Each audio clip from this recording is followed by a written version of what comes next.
Waking the Sleepy Giant.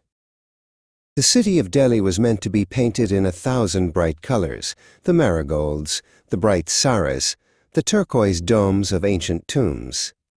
But lately, everything was just one color, a heavy, muted gray. Asha, who was 8 years old, remembered a time when the sky had a beautiful, clear blue.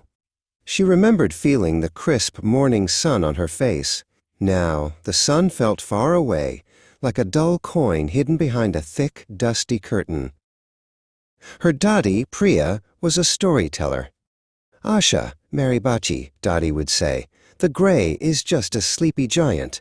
It has covered the sky with its dust cloth. But even the biggest giant gets tired." "But Daddy," Asha asked, pulling on her tiny reusable mask, "how do we wake it up? The air feels thick and heavy, like trying to swim in sand." The cars outside coughed and sputtered, adding more dust to the giant's cloth. Daddy showed her a small green sapling planted in a clay pot. "We don't need to fight the giant, Choti. We need to help the earth breathe, and the earth breathes through its children." It wasn't just one person. Soon, Asha and Daddy started noticing others. Mrs. Sharma next door was sweeping her lane and watering her pots of tulsi. The boys in the park were setting up a community compost pit. Even the drivers, the ones who coughed and sputtered the most, began to change. They turned their engines off while waiting at long red lights. They chose cycles and footpaths for short trips. Every little change was a tiny pinprick of light against the great gray blanket. A turned-off engine. A new, green plant. A piece of litter picked up.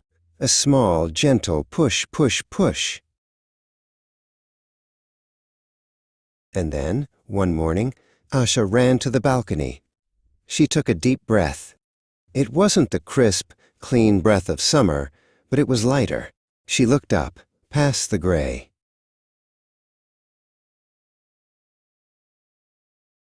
A tiny, precious patch of blue peeked out, shining bright above the city. The sleepy gray giant was shrinking. Asha knew they hadn't finished their work yet, but she smiled, pulling her Dadi close. The blue was coming back. One gentle breath, one green leaf, and one shared hope at a time.